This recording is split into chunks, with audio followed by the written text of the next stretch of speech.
tuan-tuan, kita harus ingat satu sejarah yang mungkin menjadi persimpangan antara saya dengan tuan-tuan, yaitu apabila ada hubungan di antara Jepun dan Osmaniyah.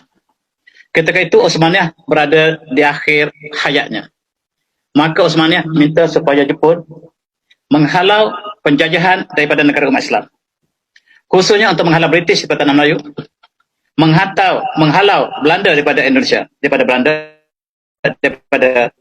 Jawa dan juga daripada Sumatera.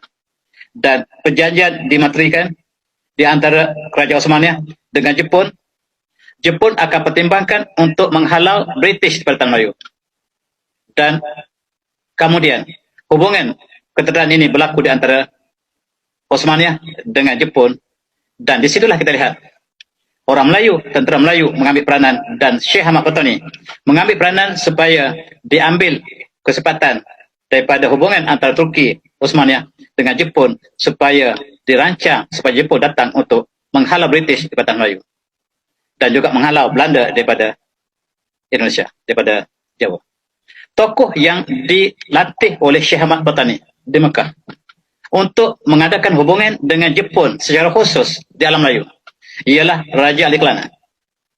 Barangkali tuan-tuan tidak pernah dengar nama ini. Raja Ali Kelana seorang ulama besar, dan dia juga bakal dilantik jadi timbalan yang tuan muda di Riau. Dan ketika itu Belanda telah mengetahui hasrat bahawa Osmaniyah sedang merancang untuk minta Jepun supaya datang untuk menghalau Belanda daripada Riau. Dan dalam konteks ini kita lihat akhirnya kejatuhan Osmaniyah. Tetapi usaha diteruskan untuk memanggil Jepun supaya datang untuk menghalau penjajah daripada alam Melayu. Dan moto mereka ialah Asia untuk Asia. Dan Raja Ali Kelana telah mengutus seorang lagi bangsawan mereka bernama Raja Hitam, namanya Raja Khalid Hitam, supaya berkunjung ke Jepun dan membincangkan detail perincian bagaimanakah Jepun datang untuk menghalau Belanda di Riau, dan Jepun harus datang untuk menghalau British di Tanah Melayu. Dan tuan-tuan, barangkali episod dalam sejarah ini tidak diungkaikan dalam sejarah tanah air kita. Inilah yang membezakan sejarah yang saya sebutkan pada pagi ini dengan sejarah resmi yang ditulis oleh negara kita. Dan fakta-fakta ini yang cukup menarik untuk kita kenang apabila kita sudah sampai ke perayaan yang kita lakukan, perayaan kemerdekaan ataupun sambutan kemerdekaan yang bakal kita adakan dalam sehari dua lagi. Tuan-tuan yang hormati, episod ini tidak terdapat dalam sejarah kita. Bagaimanakah ulama Mekah yang telah mengadakan hubungan dengan wakil mereka di alam Melayu, umpamanya Raja Ali Kelana, dan mengutus rombongan supaya bertemu dengan Raja Jepun dan membincangkan bagaimanakah harus dilakukan oleh tentera Melayu di sini yang sudah bersedia untuk menghalau Belanda dan Inggris, dan bagaimanakah Jepun dapat menolong Islam di sini. Dan tuan-tuan harus ingat bahawa Jepun juga ada agenda yang besar untuk kawasan ini. Kita lihat apabila jatuh Osmaniyah, perancangan untuk menerima Jepun menghalau penjajah di alam Melayu dirancangkan di Pulau Penyengat. Pulau Penyengat ialah pulau yang kecil, tuan-tuan, di tepi di sebelah Tanjung Pinang, yang satu sangat kecil. Disitulah perjuangan untuk menyambut Jepun. Ini dilakukan oleh panglima-panglima Melayu, dan inilah tidak pernah ada dalam sejarah negara kita.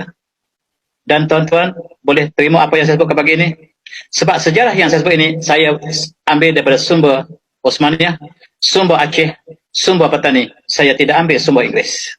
Oleh sebab itu sejarah kita berbeza. Di sinilah kita lihat perancangan untuk menyambut Jepun dilakukan di Pulau Penyengat. Seakhirnya Jepun datang untuk menghalau British, tetapi British mengatakan Jepun datang menyerang Tanah Melayu. Ini sejarah yang dua angle yang berbeza, yang tuan-tuan harus renungi, saya harus renungi, dan kita lihat apakah rujukan kita. Sekiranya rujukan kita adalah rujukan British, maka British mengatakan Jepun adalah musuh yang harus ditentang oleh seluruh penduduk Melayu. Tetapi apabila kita merujuk sejarah ulama kita di Mekah, apabila kita merujuk tulisan Syekh Ahmad Fatani, kita merujuk tulisan yang dihasilkan di Turki, yang dihasilkan oleh Aceh dan Patani, tentu berbeza. Sebab pertolongan antara Osmaniyah dengan Jepun. Jepun bukan Islam, tetapi dia ada hubungan dengan umat Islam di Turki. Oleh sebab itu, dia adalah rakan perjuangan umat Islam. Tetapi British datang semata-mata untuk menjajah. Dan itulah sebab kita lihat sejarah negara kita berbeza dalam konteks yang ditulis oleh umat Islam Turki. Apa yang ditulis oleh British berbeza sama sekali dan kadang-kadang bercanggah sama sekali. Dan tuan-tuan yang saya hormati, kita lihat apakah yang dilakukan di Pulau Penyengat. Disambut oleh tokoh-tokoh yang kita sebut sebagai tokoh Melayu muda ini, yang disebut sebagai golongan kiri dalam negara kita, dan mereka lah yang menyebut Jepun di Pulau Penyengat. Dan seorang kawan saya menyebut bahawa ketika dia masih kecil, pada tahun 1941, dia berada di Pulau Penyengat dan dia menyaksikan bagaimanakah Panglima-Panglima Melayu yang dipimpin oleh Ibrahim Yaakob ini. Mereka sedang berkumpul di Pulau Penyengat dan merancang bagaimanakah untuk menyambut Jepun bersama dengan ulama-ulama kita, sama ada di Sumatera ataupun di Tanah Melayu. Sejarah ini barangkali tidak pernah ditulis. Di antara ulama kita yang menyambut Jepun di Sumatera ialah kumpulan murid-murid kepada Syekh Ahmad Khatib di Mekah. Antaranya ialah Hamka sendiri. Hamka bukan murid direct daripada Syekh Ahmad Khatib, tetapi tuan-tuan dengar ucapan Hamka di Medan sebelum kedatangan Jepun. Dan supaya bersatu orang Medan supaya menyambut kedatangan Jepun untuk menghalau Belanda, tuan-tuan boleh lihat dan boleh dengar ucapan Hamka yang diucapkan di Medan. Perjuangan untuk menyambut Jepun, dan ini diseru oleh para ulama kita di seluruh dunia. Begitu juga dengan Syekh Tahir Jalaluddin.